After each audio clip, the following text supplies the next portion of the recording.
انتہائی واجب الاحترام برادران اسلام، دوستوں، بزرگوں، نوجوان ساتھیوں، رمضان المبارک کا دوسرا عشرہ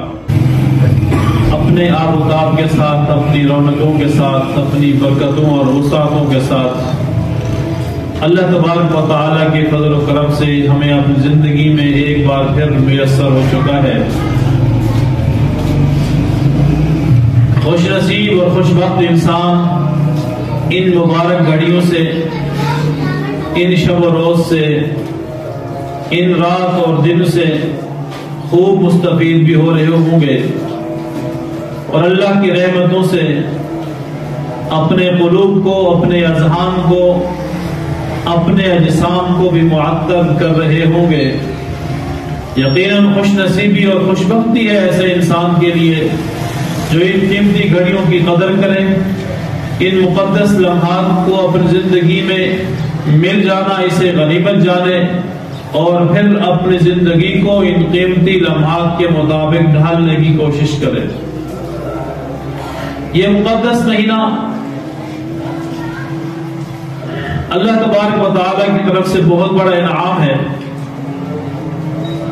آدھے سے زیادہ گزر چکا ہے، آدھے سے کم باقی ہے، تو ہمارے لیے ابھی بھی سبق ہے کہ جو وقت گزر چکا اس کی اگر ناقدری ہوئی، صحیح معنوں میں اس کا حق ادا نہ ہو سکا، تو آئندہ دنوں کے اندر اپنی سابقہ غلطیوں کا بھی ازالہ کیجیے، اور ان کوتاہیوں، ان پریشانیوں اور ان لاپرواہیوں سے پہلو تہی کر کے آنے والے وقت کو قیمتی بنائیے، اور دنیا کے اندر ہی اپنے لیے آخرت کا خزانہ تیار کیجیے، اور اس مبارک مہینے کو اپنے لیے رحمت، گناہوں سے چھٹکارے کا سبب اور جہنم سے نجات کا باعث بنائیے۔ اس مبارک مہینے میں اسلام کے بڑے تاریخی واقعات اس مبارک مہینے سے منسلک ہیں، اس سے جڑے ہوئے ہیں۔ آج کی مختصر نشست میں کوشش ہوگی ان واقعات کو چیدہ چیدہ الفاظ میں آپ کے سامنے بیان کیا جائے۔ اسلام کا اور کفر کا سب سے پہلا معرکہ، اسلام اور کفر کے درمیان سب سے پہلا معرکہ اسی مقدس مہینے رمضان المبارک میں وقوع پذیر ہوا، جسے جنگ بدر یا غزوہ بدر کے نام سے موسوم کیا جاتا ہے۔ اور اللہ تبارک و تعالی نے اسلام کو کن نعمتوں اور رحمتوں سے اس مبارک مہینے میں مستفید کیا، اللہ تبارک و تعالی نے مسلمانوں کو کتنا سربلند فرمایا اس مبارک مہینے اور اس غزوے کی اور جنگ کی بدولت۔ 13 سالہ مکی دور کے اندر مشرکین مکہ کی طرف سے مسلسل تکلیفیں، مشقتیں، اذیتیں برداشت کرنے کے بعد اللہ تبارک و تعالیٰ کے حکم سے آپ مکہ سے مدینہ کی طرف ہجرت کر کے تشریف لے آئے۔ جتنے مسلمان تھے آپ اس وقت مکہ سے مدینہ کی طرف تشریف لا چکے ہیں، لیکن اسلام دشمن عناصر اپنے مذموم مقاصد کے اندر کامیابی دیکھنا چاہتے تھے، اپنے مذموم ناپاک عزائم کی بدولت اور ذریعے اسلام کو ناکام کرنے کی کوشش کر رہے تھے، مسلمانوں کو ختم کرنے کی ناکام کوشش میں اور مصروفیت میں لگے ہوئے تھے۔ کوئی ایسا واقعہ ہو، ایسی بات ہو یا ایسا موقع ہو کہ جو انہیں اسلام اور مسلمانوں کے خلاف استعمال کرنے کا موقع ملے، انہوں نے ایک لمحے کے لیے بھی اس وقت کو ضائع نہ کیا، بلکہ ان کی کوشش تھی کہ آقا دو جہاں صلی اللہ علیہ وسلم جو دین لے کر آئے ہیں کہ قولوا لا الہ الا اللہ تفلحون، لوگوں تم اس بات کا اقرار کرنے والے بن جاؤ کہ اللہ کے سوا کوئی عبادت کے لائق نہیں، اللہ کے سوا کوئی حاجت روا نہیں، اللہ کے سوا کوئی مشکل کشا نہیں، اللہ کے سوا کوئی سجدے کے لائق نہیں، اللہ کے سوا کوئی ڈرنے کے لائق نہیں۔ یہ اعلان کرنا ہی تھا کہ اپنے جو ایک عرصے تک اپنی قوم کے اندر اپنے خاندان کے اندر لوگ بسنے والے تھے وہ بھی آپ صلی اللہ علیہ وسلم کے مخالف ہو گئے، یہاں تک کہ وہ آپ کی جان کے در پہ ہو گئے۔ اللہ تعالیٰ نے آپ کی جان کی حفاظت فرماتے ہوئے اسلام کی سربلندی کے لیے اور ان مشرکین مکہ کے ناپاک عزائم کو ملانے کے لیے اللہ تبارک و تعالیٰ نے مدینہ منورہ کی طرف ہجرت کرنے کا حکم دیا، لیکن جہاں بھی وہی ہتھ کنڈے استعمال ہوتے رہے، وہی منافقانہ اور مشرکانہ چالوں سے وہ لوگ باز نہ آئے، مسلمانوں کے مختلف طریقوں اور ہیلوں سے نقصان پہنچاتے رہے، ان کی جان کا نقصان ہو یا ان کے اموال کا نقصان ہو، ان کے دین کا نقصان ہو یا ان کی دنیا کا نقصان ہو، انہوں نے کوئی اوچھا ہتھ کنڈا ایسا نہیں چھوڑا جو انہوں نے استعمال نہ کیا۔ اور پھر ایک موقع پہ جب مسلمانوں کو اس بات کا علم ہوا تو انہوں نے رسول اللہ صلی اللہ علیہ وسلم کی خدمت اقدس میں حاضر ہو کر عرض کہ یا رسول اللہ، وہ مشرکین مکہ جو 13 سال تک ہمیں اذیت دیتے رہے اور ابھی بھی مدینہ منورہ کے قریب تک وہ مختلف قسم کے مالوں کا نقصان کر کے لوگوں کی عزتوں کو نقصان پہنچا کے ہمیں تکلیف دیتے آ رہے ہیں اور دے رہے ہیں، ان لوگوں کا ایک گروہ اجتماعی شکل میں 40 افراد پر مشتمل وہ قافلہ جو کچھ ہی دنوں کے بعد مکہ کی طرف لوٹے گا اور اس کے پاس مال تجارت بھی ہوگا اور ان کے پاس اموال بھی کثیر تعداد میں ہوں گے، کیوں نہ ہم ایسے کریں کہ انہوں نے 13 سال تک اور پھر ابھی بھی 2 سال 1.5 سال جو گزر چکا ہے مدینہ طیبہ کا، یہاں بھی مسلسل تکلیفیں دے رہے ہیں، کیا خیال ہے کہ اگر ہم ان کو بھی اسی انداز میں تکلیف پہنچائیں؟ رسول اللہ صلی اللہ علیہ وسلم اللہ کے حکم اور اجازت سے اس منصوبے کو عملی جامہ پہنانے میں مصروف ہو گئے، صحابہ کرام کو بلایا اور چلنے کو کہا اور فرمایا کہ جو جہاں بھی ہے چل پڑے، اپنی سواریوں کی پرواہ نہ کرے، جو وسائل مختصر ہی صحیح جو دستیاب ہیں انہیں لے کر چل پڑے، یہاں تک کہ فرمایا گیا کہ صرف 3 میل کی مسافت میں اور دورانیے میں جس کے پاس جو سواری ہے وہ لے کے آ سکتا ہے، اگر 3 میل سے دور اس کی سواری موجود ہے یا کھڑی ہے اسے چھوڑ دے، چونکہ ارادہ جنگ کرنے کا نہ تھا، لیکن مشرکین مکہ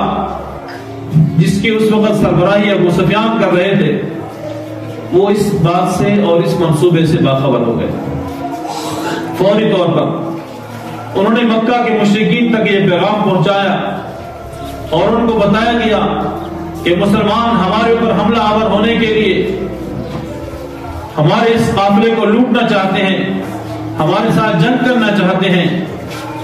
یہ اطلاع جیسے ہی مکہ کی سرزمین پہ پہنچی وہ آگ بگولا ہو گئے، نفرت، دشمنی وہ تو ان کے رگ و پے کے اندر موجود تھی، وہ تو ان کے خون کے اندر موجود تھی،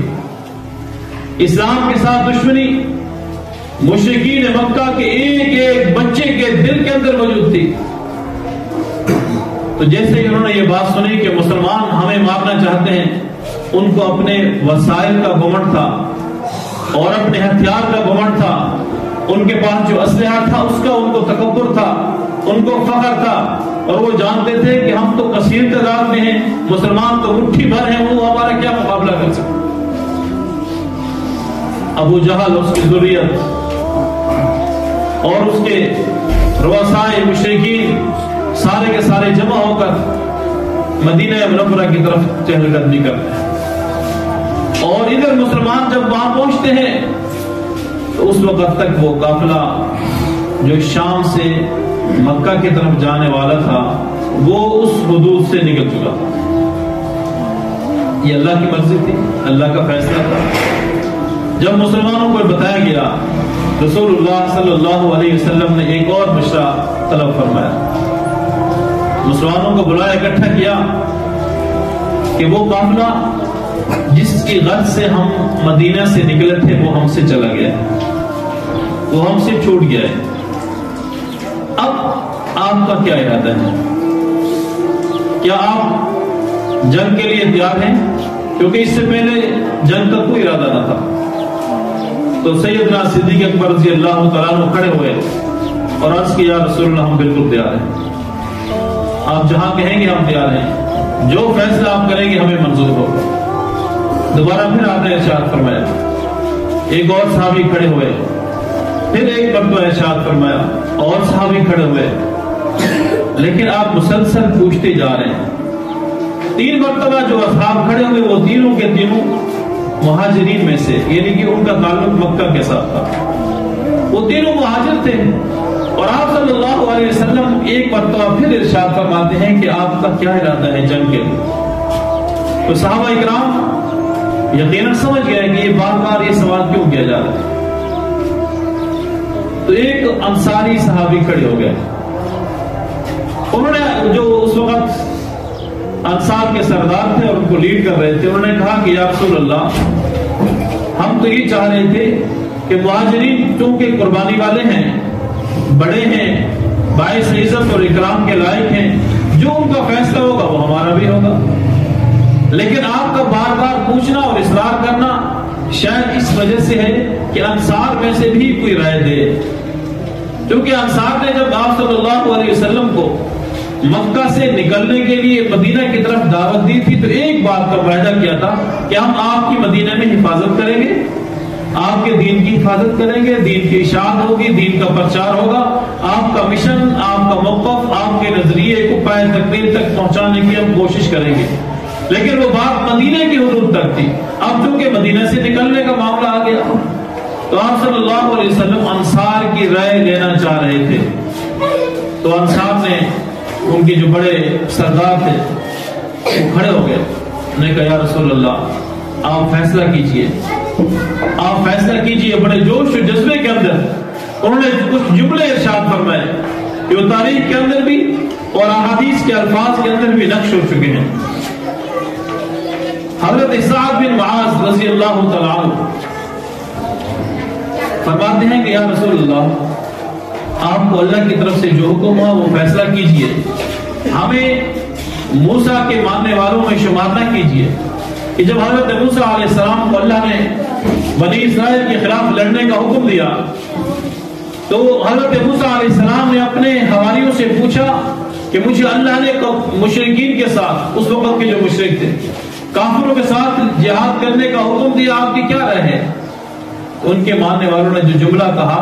وہ اللہ تعالی نے قرآن کے اندر بیان فرما دیا. انہوں نے کیا کہا؟ فَاذْهَبْ أَنْتَ وَرَبُّكَ فَقَاتِلَا إِنَّ هَاهُنَا قَاعِدُونَ. فَاذْهَبْ أَنْتَ، اے موسیٰ آپ چلے جاؤ، وَرَبُّكَ، اور آپ کا رب بھی چلا جائے. فَاذْهَبْ أَنْتَ وَرَبُّكَ، لیکن ہم کیا کریں گے؟ فَإِنَّ هَاهُنَا قَاعِدُونَ، ہم آپ کے ساتھ جانے والے نہیں ہیں، ہم مرنے اور مارنے والے نہیں ہیں، ہم سکون سے اپنے گھروں میں موجود رہیں گے. جب آپ کافروں کے خلاف لڑنے کے بعد کامیاب ہو جاؤ ہمیں بتا دینا، پھر ہم آ جائیں گے. یہ حضرت موسیٰ علیہ السلام کو جواب تھا ان کے حواریوں کی طرف سے، ان کے ماننے والوں کی طرف سے. تو حضرت سعد بن معاذ انصاری صحابی نے کہا یا رسول اللہ ہم وہ جواب دینے والے نہیں ہیں، ہم وہ آپ کو کہنے والے نہیں ہیں، بلکہ ہم آپ کے خلاف آپ کے ساتھ چلیں گے. آپ اگر کہیں کہ سمندر میں چھلانگیں لگا دو ہم وہاں کود پڑیں گے، آپ کہیں آپ دریا عبور کرو ہم وہ کراس کر لیں گے، آپ کہیں آپ آگ میں چھلانگ لگا دو ہم اس سے بھی دریا نہیں کریں گے. آپ کے ایک ایک حکم پہ اپنی جان تک کا نذرانہ پیش کر دیں گے اور ہم پرواہ بھی نہیں کریں گے کہ ہمارے بیوی بچوں کا کیا بنا. ہمیں اپنے گھر کی پرواہ نہیں ہوگی، ہمیں اپنی اولاد کی پرواہ نہیں ہوگی. یا رسول اللہ حکم دیجئے، آپ کا حکم سراب ہو کر اللہ تبارک و تعالیٰ کے حکم سے رسول اللہ صلی اللہ علیہ وسلم چل پڑے. بدر کا مقام آپ میں سے کافی احباب ہوں گے جنہوں نے بدر کے مقام کی زیارت بھی کی ہوگی. اور بدر کے مقام پہ ایک مسجد ہے، مسجد عریش. عریش کا معنی بھی آپ سمجھتے ہیں کہ خیمے کو کہتے ہیں. تو یہاں پہ رسول اللہ صلی اللہ علیہ وسلم کا خیمہ لگایا گیا اور یہ جگہ باقی جگہوں سے اونچی ہے. آپ نے دیکھا ہوگا وہ جو کنویں ہیں اور جو کھجور کے باغات ہیں وہ نیچے ہیں، اور یہ مسجد عریش آج بھی اوپر ہے، آج بھی اس کی یہ چڑھائی پہ ہے، اور جو کھجوروں کے باغ اور 3 کنویں سامنے نظر آتے ہیں مسجد کے نیچے والی سطح پہ، وہ آج بھی نچلی سطح پہ ہیں۔ تو آپ صلی اللہ علیہ وسلم کا خیمہ لگایا گیا اور جنگ شروع ہو گئی، مشرکین مکہ بھی پہنچ گئے 1000 کی تعداد، اور ان کے پاس جو جگہ تھی وہ بھی اچھی ان کو ملی، اور ان کے پاس جو جگہ تھی وہ مناسب نہیں تھی، اور اتفاق کی بات ان کے پاس جگہ تھی وہ ریت والی تھی، اور ان کے پاس جگہ تھی وہ دوسری مٹی تھی جو گرم نہیں ہوتی تھی۔ اب جو کہ موسم بھی رمضان کا تھا اور گرمیوں کا موسم تھا، 17 رمضان المبارک جو کل کا دن ہے، 17 رمضان المبارک کو یہ عظیم مارکہ روزے کی حالت میں پیش آیا، اسلام کا سب سے بڑا اور سب سے پہلا مارکہ۔ اور اللہ تبارک و تعالی نے کیسے کرم فرمایا، سورۃ الانفال کے اندر یہ پورا واقعہ موجود ہے، لیکن میں مختصر عرض کرتا ہوں۔ اللہ تبارک و تعالی نے مسلمانوں پہ کرم فرمایا، اور اللہ کی طرف سے غیبی مدد آنا شروع ہو گئی۔ سب سے پہلے کیا، وَمَا رَمَيْتَ إِذْ رَمَيْتَ وَلَكِنَّ اللَّهَ رَمَى۔ سورہ انفال کے اندر اللہ تعالی نے ارشاد فرمایا، آپ صلی اللہ علیہ وسلم کو کہا آپ اپنے ہاتھ میں کچھ مٹی لیں اور وہ پھینک دیں، تو رسول اللہ صلی اللہ علیہ وسلم نے وہ مٹی پھینکی۔ اللہ تعالیٰ اس مٹی کے بارے میں فرما رہے ہیں وَمَا رَمَيْتَ إِذْ رَمَيْتَ، جب آپ نے وہ مٹی پھینکی تھی تو وہ آپ نے نہیں پھینکی، وَلَكِنَّ اللَّهَ رَمَى، بلکہ وہ اللہ تعالیٰ نے پھینکی۔ وہ مٹی تیر بن کر مشرکین جتنے بھی تھے ان کی آنکھوں میں جا کر لگی، اور اس سے پہلے ایک ہوا کا جھونکا محسوس ہوا تو سیدنا علی بن طالب رضی اللہ تعالیٰ عنہ نے عرض کیا، رسول اللہ یہ ہوا کا جھونکا ہمیں محسوس ہو رہا ہے، یہ کیا ہے؟ تو آپ نے ارشاد فرمایا جبریل امین اپنے فرشتوں کے ساتھ تشریف لا چکے ہیں،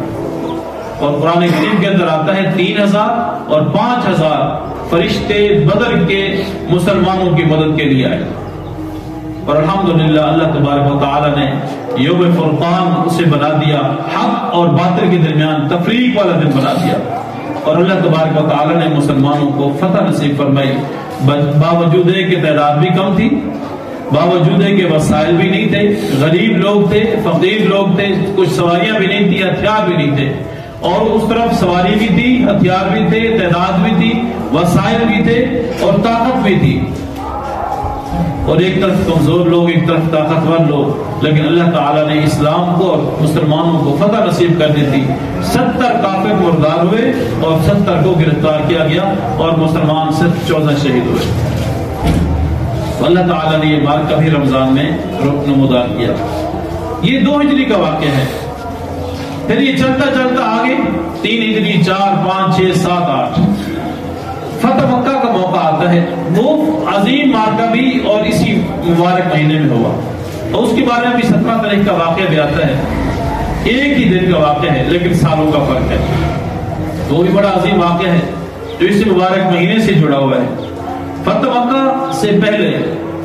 حدیبیہ کے مقام پہ سن 5 یا 6 ہجری میں ایک معاہدہ ہوا تھا، بڑا مشہور معاہدہ ہے، تاریخ کے اندر سیرت کے اندر وہ موجود ہے۔ اس معاہدے کے تحت 10 سال تک مسلمانوں کی اور کافروں کے آپس میں لڑائی نہیں ہونی تھی۔ اب اس معاہدے کے اندر کچھ قبائل اور کچھ لوگ مسلمانوں کے ساتھ ہو گئے، کچھ کافروں کے ساتھ ہو گئے، کیونکہ معاہدہ 2 قوموں کے درمیان تھا۔ اب ہوا کیا، جو لوگ کافروں کے ساتھ تھے اس قبیلے والے نے اس قبیلے کے بندوں کو نقصان پہنچایا اور انہیں قتل کیا جو مسلمانوں کے حلیف تھے، یعنی کہ مسلمانوں کے ساتھ وہ قبیلے شامل تھے، مسلمان تھے۔ اب ظاہر جب ایک معاہدہ ہوتا ہے، اس معاہدے کی ایک شک کی بھی خلاف ورزی ہو تو سمجھو کہ پورا معاہدہ ختم۔ تو اس قبیلے کے سردار نے بڑی عاجزی کے ساتھ، انکساری کے ساتھ رسول اللہ صلی اللہ علیہ وسلم کی خدمت میں آ کر عرض کی، یا رسول اللہ، ان لوگوں نے آپ کے معاہدے کی خلاف ورزی کی اور ہمارے مسلمانوں کو نماز کی حالت میں بے دردی سے قتل کر دیا۔ رسول اللہ صلی اللہ علیہ وسلم نے جب ان کی بات سنی تو اپنا ایک قاصد بھیجا مشرکین مکہ کی طرف، اور انہوں نے کہا کہ یا تو ان کا قصاص لو یا ان کی دیت آپ کو دینی پڑے گی، بدلہ دینا پڑے گا، یا تو پھر جو حدیبیہ کے مقام پہ ہم نے صلح کی تھی اس صلح کو ختم کر دیا۔ تو جب یہ قاصد نے ان کو پیغام پہنچایا تو مشرکین مکہ آگ بگولا تھے، وہ پرانی قدورتیں تھی، 7-8 جنگیں، بڑی بڑی جنگیں، اور ویسے تو 20-25 جنگیں ہو چکی تھی اس سے پہلے۔ اب بدر کا بھی تھا، احد بھی تھا، خندق بھی، خیبر بھی، اور چھوٹے چھوٹے اور بھی بے شمار قسم کے غزوات ہو چکے تھے۔ اب پرانی دشمنیاں ایک انسان کے دل میں ہوتی ہیں، دماغ میں ہوتی ہیں، تو وہ فوراً واپس آ جاتی ہیں۔ تو جب اس قاصد نے پیغام پہنچایا تو انہوں نے کہا کہ ہم جنگ کے لیے تیار ہیں، ہمارا معاہدہ ختم۔ ان سے کہو تیار ہو گیا۔ اس وقت مسلمان 10,000 کی تعداد میں مکہ مدینہ سے نکلتے ہیں اور خاموشی کے ساتھ بغیر کسی کو بتائے منصوبہ بندی کرتے ہیں، اور آپ صلی اللہ علیہ وسلم کا فرمان یہ ہوتا ہے کہ کسی کو کانو کان خبر بھی نہ ہو اور ہم بالکل مکہ کے قریب پہنچے۔ تو ایسے ہی ہوا، 10,000 لوگ مدینہ سے نکلے اپنے پورے لاؤ لشکر کے ساتھ، جو بھی ان کے پاس وسائل تھے اپنے وسائل کے ساتھ، اور جب مکہ سے 10 میل کی مسافت پہ انہوں نے رات کو قیام کیا، اور اس قیام کے دوران ایک اور منصوبہ بندی کی گئی، بڑی جنگی منصوبہ بندی کامیاب ترین، اور سب کو کہا گیا کہ جو ٹولیوں کی شکل میں ہیں، گروہوں کی شکل میں، سب اپنا اپنا کھانا بناؤ۔ اب اس سے کیا فائدہ ہوگا کہ دور سے دیکھنے والا آدمی جب دیکھے گا، ایک طرف تو 10,000 آدمی بھی کثیر تعداد میں ہوتے ہیں کیونکہ لائٹس کا انتظام نہیں تھا، جب وہ مختلف ٹولیوں کے الگ الگ کھانے دیکھیں گے تو وہ دور سے دیکھیں گے کہ تو آگ جل رہی ہے اور بہت زیادہ تعداد میں جل رہی ہے۔ جب اتنی زیادہ آگ جل رہی ہے تو لوگ کتنے ہوں گے، ایک روب ڈالنے کے لیے ان کے اوپر۔ تو سب اپنے اپنے جو مختلف قسم کی تشکیلیں دی گئی تھی، رسول اللہ صلی اللہ علیہ وسلم کا سے جو دستے بنائے گئے تھے، سب لوگوں نے اپنے اپنے کھانے بنانا شروع کیے، مختلف جماعتوں نے، مختلف ٹولیوں نے، 10 آدمی، 20 آدمی، 50 آدمی، 100 آدمی، جہاں جہاں جو بھی تشکیل تھی۔ جب ان کے کھانوں کو دیکھا، ان کی آگ کو پکتا ہوا جلتا ہوا دیکھا تو لوگ حیران ہوئے۔ ابو سفیان جو اس وقت تک مسلمان نہیں ہوا تھا، وہ آیا اس علاقے کا معائنہ کرنے کے لیے۔ جب وہ وہاں قریب پہنچا تو آپ صلی اللہ علیہ وسلم کے چچا حضرت عباس رضی اللہ تعالیٰ عنہ نے دیکھ لیا اور ان کی آواز بھی پہچان گئے۔ انہوں نے بلایا ابو سفیان کو کہ تم ادھر کیا کرتا ہے؟ اس نے کہا کہ میں نے آج تک اتنا لشکر اور اتنی منصوبہ بندی میں نے نہیں دیکھی،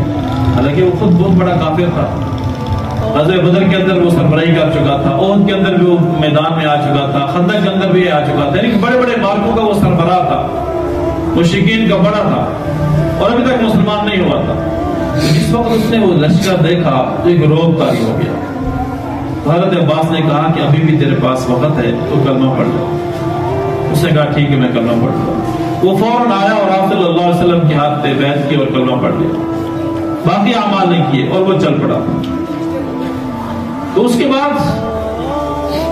جب مشرکین کو یہ بات پہنچی کہ بہت بڑا لشکر ہے اور بہت بڑا پڑاؤ انہوں نے ڈالا ہوا ہے، وہ حیران و پریشان ہو گئے۔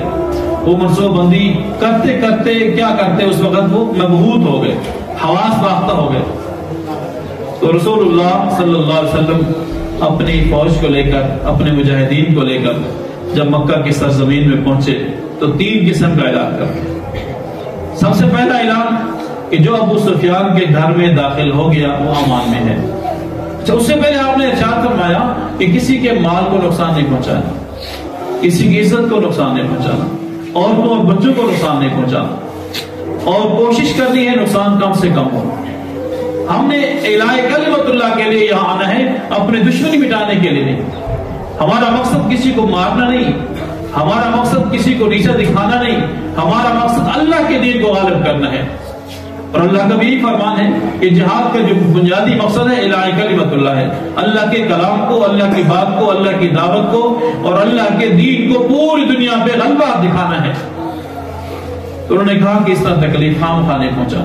کیونکہ ایسے ہی ہوا۔ اور آگر جو سب سے پہلا فیصلہ ہوا کہ جو ابو سفیان کے گھر میں داخل ہوگا وہ بھی امان میں ہوگا، اور جو مسجد حرام یعنی خانہ کعبہ کی حدود میں داخل ہو جائے گا وہ بھی امان میں ہوگا، اور جو اپنے گھر کے دروازے بند کر دے گا وہ بھی امان میں ہے۔ ایسے ہی ہوا، جو لوگ لڑنا نہیں چاہ رہے تھے، بلکہ فتح مکہ ہے ہی اسی جنگ کا نام کہ جس میں ایک قتل بھی نہیں ہوا، اس میں کوئی لڑائی نہیں ہوئی، اس میں کوئی خون نہیں بہا، لیکن فتح مکہ ہو گیا۔ 13 سال پہلے مسلمانوں کو جس بے دردی سے 8 سال یا 10 سال پہلے جس بے دردی سے مسلمانوں کو اس سرزمین سے نکالا گیا، آج اللہ تبارک و تعالیٰ کے فضل و کرم سے اسی شاہانہ طریقے سے داخل ہوئے۔ اور ایک صحابی رسول بلند آواز سے اعلان کرنے لگے، کیونکہ ایک سعد بن عبادہ جس کے ہاتھ میں انصار کا جھنڈا تھا، وہ بلند آواز سے نعرہ لگانے لگے، الیوم یوم الملحمہ، آج جنگ کا دن ہے، آج لڑنے اور مارنے کا دن ہے، آج ہم سمیہ کا وہ انتقام بھی ان سے لیں گے جو انہوں نے بے دردی سے شہید کیا، آج ہم بلال حبشی کا انتقام بھی ان سے لیں گے، انہوں نے مکہ کی گلیوں میں اسے گھسیٹا، اس کے اوپر پتھر رکھے گئے، اسے ریت کے اوپر ڈالا گیا، اس کے جسم کی چربی پگھل کر انگارے بھی بجھ جایا کرتے تھے، اس ظلم کا حساب بھی ہم ان سے لیں گے، ہم اس سمیہ کا حساب بھی ان سے لیں گے جن کو چیر کر اسے قتل کر دیا گیا، ہم اس زنیرہ کا حساب بھی ان سے لیں گے جس کی آنکھیں نکال کر اسے بے دردی سے شہید کیا گیا، آج ہم اس حضرت عمار کا بھی حساب لیں گے کہ جس کو مظلومانہ طریقے سے شہید کر دیا گیا، ایک ایک صحابی کا نام حضرت خبیب اور خباب کا بدلہ بھی ہم ان سے لیں گے کہ جس بے دردی سے ان کو مارا گیا، ہم حضرت ابو جندل ابو بصیر کا بھی ان سے بدلہ لیں گے، حضرت سعد ایک ایک کا نام لیتے جا رہے ہیں اور کہتے جا رہے ہیں آج وہ دن ہے ہم ایک ایک کا حساب لیں گے۔ جب یہ الفاظ ابو سفیان نے سنے تھے، جو چند لمحے پہلے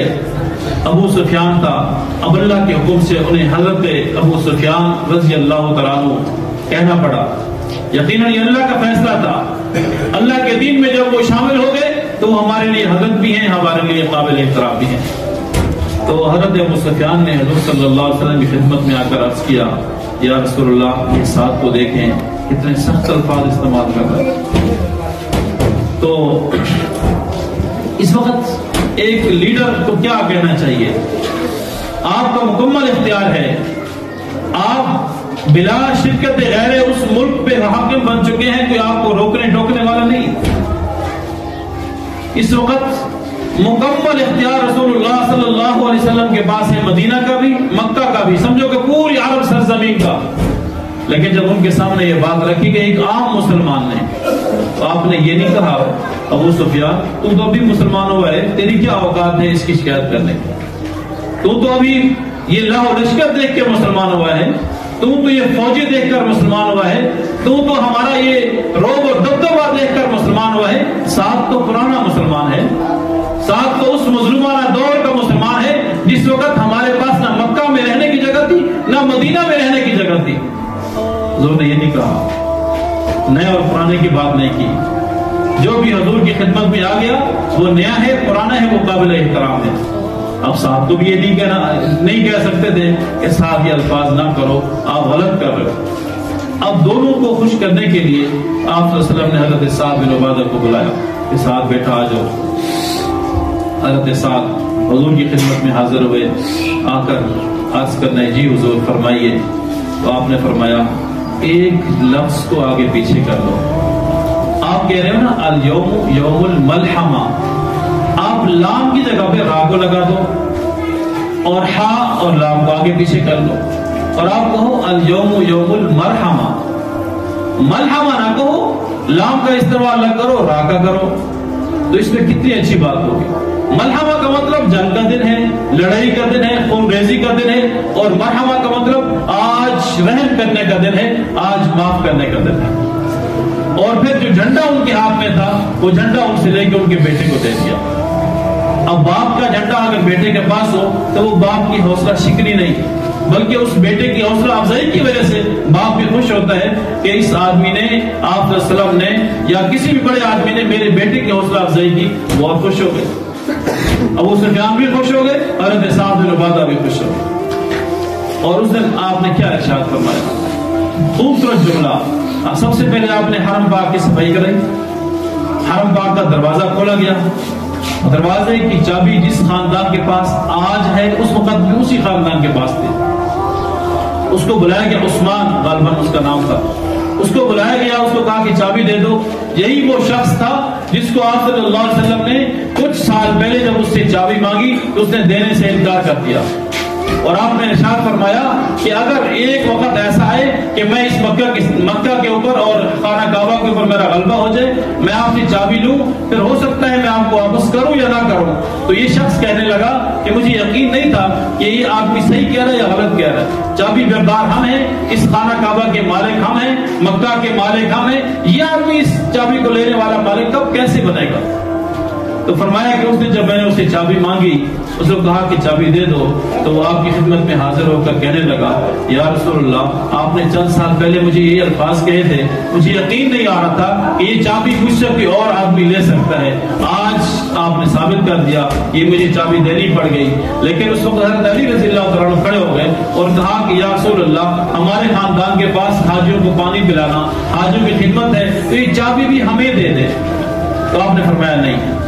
چابی میں اسی کو دوں گا، اسی کے پاس ساری زندگی قیامت تک اسی خاندان میں رہے گی۔ اور آپ نے چابی اس کے سپرد کر دی اور کہا کہ قیامت تک صرف ظالم لوگ آپ سے یہ چابی چھین سکتے ہیں، ورنہ خانہ کعبہ کی چابی آپ کے پاس رہے گی۔ آپ نے اس کو چابی حوالے کر دی، خانہ کعبہ کا دروازہ کھول دیا گیا، اندر 360 بت لکھا گیا ہے کہ اس میں پڑے ہوئے تھے، ایک ایک بت کو گراتے جا رہے اور اللہ کا نام اور اللہ کا کلمہ بھی آپ صلی اللہ علیہ وسلم پڑھتے جا رہے، اور گرانے کے بعد عبادت کرتے ہیں، نماز پڑھتے ہیں۔ نماز کے بعد جب مشرکین مکہ سارے کے سارے جمع ہو جاتے ہیں، وہ حیران اور پریشان کہ 10,000 کا لشکر مدینہ سے مکہ میں آ گیا، اور جو مکہ کے مسلمان تھے وہ بھی ساتھ شامل ہو گئے۔ مسلمانوں کو دیکھ کر، مسلمانوں کی جماعت کو دیکھ کر، عبادت کو دیکھ کر مشرکین پریشان ہو گئے، لیکن آپ صلی اللہ علیہ وسلم نے اس موقع پہ جو جملہ ارشاد فرمایا وہ بھی لکھنے کے قابل ہے۔ آپ نے مشرکین سے مخاطب ہو کر کہا کہ لوگوں سنو، آج ہم آپ کو تکلیف دینے کے لیے نہیں، آج تمہیں مارنے کے لیے نہیں، آج ہم جنگ کرنے کے لیے نہیں، آج میں آپ سے وہی جملہ کہوں گا جو حضرت یوسف نے اپنے بھائیوں کے ظلم کو برداشت کر کے، حضرت یوسف نے اپنے بھائیوں کی ناچاکی کو برداشت کر کے، بے دردی کو برداشت کرنے کے باوجود بھی جب انہیں اختیار دیا گیا تو ایک جملہ حضرت یوسف نے کہا جو قرآن کے اندر موجود ہے، لا تثریب علیکم اليوم، لا تثریب علیکم اليوم یغفر اللہ لنا ولکم۔ یہ حضرت یوسف کے الفاظ ہیں، اور آپ صلی اللہ علیہ وسلم نے فرمایا لا تثریب علیکم اليوم اذهبوا فانتم الطلقاء، لوگوں آج میں تمہیں معاف کرتا ہوں، آج تم انتم الطلقاء، تم سارے کے سارے آزاد ہو، آج تمہیں کوئی تکلیف دینے نہیں آیا۔ یہ کس آدمی کے الفاظ ہیں جو نبی الملاحم ہے، جو اس وقت مکہ اور مدینہ کا بلا اختیار ایک حاکم وقت بن چکا ہے، لیکن اپنے اختیار کو استعمال نہیں کیا۔ اس وقت بھی عاجزی اور انکساری کا عالم ہے۔ اب بدر کا معاملہ ہو یا فتح مکہ ہو، دونوں کا تعلق اس مبارک مہینے کے ساتھ، اور دونوں کے بارے میں آتا ہے یہ 17 رمضان المبارک کو جمعے کے دن وقوع پذیر ہوئے۔ تو یہ مبارک مہینہ ہمیں ان بزرگوں کی اور ان واقعات کی یاد دہانی بھی کراتا ہے، اور اسی مبارک مہینے کے اندر امام الاتقیاء خلیفہ چہارم سیدنا علی المرتضیٰ رضی اللہ تعالیٰ عنہ کا یوم شہادت بھی ہے۔ اسی مبارک مہینے کے اندر ہم سب کی ماں سیدہ عائشہ صدیقہ رضی اللہ تعالیٰ عنہ کا یوم وصال بھی ہے۔ کیونکہ وقت مختصر ہے اور واقعات طویل ہیں، تو یہ سارے واقعات ہمیں پڑھنے بھی چاہیے، ہمیں سننے بھی چاہیے، سمجھنے بھی چاہیے، اور کوشش کریں ان واقعات کا جو بنیادی پہلو ہے، جو بنیادی عنصر ہے، ہمیں اسلام کے تحفظ کے لیے اپنے آپ کو ہر وقت تیار کرنا، اسلام کے غلبے کے لیے ہمیں ہر وقت تیار کرنا، اسلام کے مضبوطی کے لیے اپنے آپ کو ہر وقت تیار کرنا، اور مسلمانوں کی ہمدردی بلکہ ہر انسان کی ہمدردی اپنے دل میں پیدا کرنا۔ اگر آپ کے پاس کوئی اختیار ہے تو ظلم و جبر پہ نہ اتریں، بلکہ اس وقت بھی عاجزی، انکساری اور اللہ تعالیٰ کی مدد کو شامل لحاظ رکھ کر، یا اللہ تو نے جو بھی مجھے فتوحات عطا کی، جو بھی تو نے مجھے خوشی عطا کی، یہ تیری ہی مدد سے ممکن ہوا، تیری ہی طاقت سے ممکن ہوا۔ دعا فرمائے کہ اللہ تبارک و تعالیٰ جو کچھ کہا گیا اسے اپنی بارگاہ میں قبول فرما کر ہمیں اس پہ عمل کرنے کی بھی توفیق عطا فرمائے۔